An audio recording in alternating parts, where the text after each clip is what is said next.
आज माझ्या मैत्रिणीच्या मुलीने मला विचारलं की काकू मी छानपैकी फ्रॉक घातलेला आहे नवीन, मी गोड दिसतीये ना ह्याच्यात.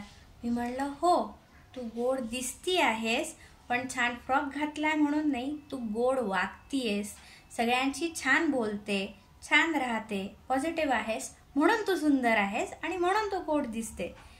यू नो वॉट, आपण आहे ना एक्सटर्नल ब्युटीजला एवढं ग्लॉरिफाय करतो that most of the women they waste a lot of time and energy in looking beautiful externally.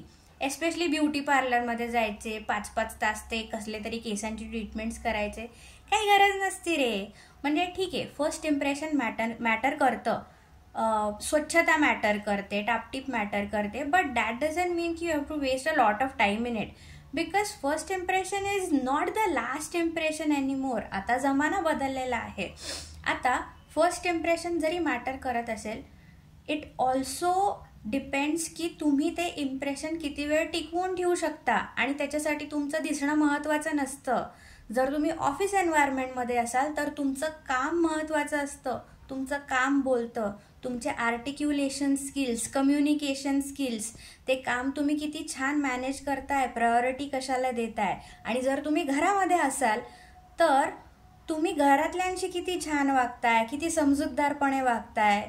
आणि फॉर लेडीज तुम्ही बाकीचं मुलं कशी छान मॅनेज करताय, किंवा कुकिंग किती छान करताय, किंवा सगळ्यांच्या भावना सांभाळून कसं राहताय. जेंट्स असतील तर मग तुम्ही तुमच्या वाईफच्या भावना किती छान सांभाळून राहताय, मदत किती करताय घरकामांमध्ये, ॲज वेल एज ऑफिसमध्ये काय परफॉर्मन्स आहे, अशा सगळ्या गोष्टी मॅटर करतात.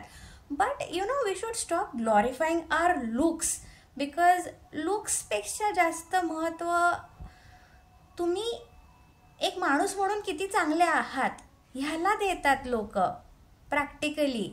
So it's high time that we stop glorifying the looks and external beauties. आणि लहानपणापासूनच लहान मुलांना तुम्ही किती छान दिसताय ह्याच्यापेक्षा महत्त्वाचं तुम्ही किती छान वागताय ह्याला जर ॲप्रिशिएट केलं तर ते फोकस त्यांच्या वागण्याकडे देतील.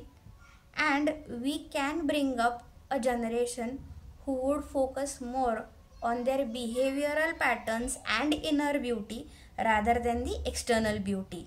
तुम्हाला काय वाटतं? कमेंट सेक्शनमध्ये नक्की सांगा.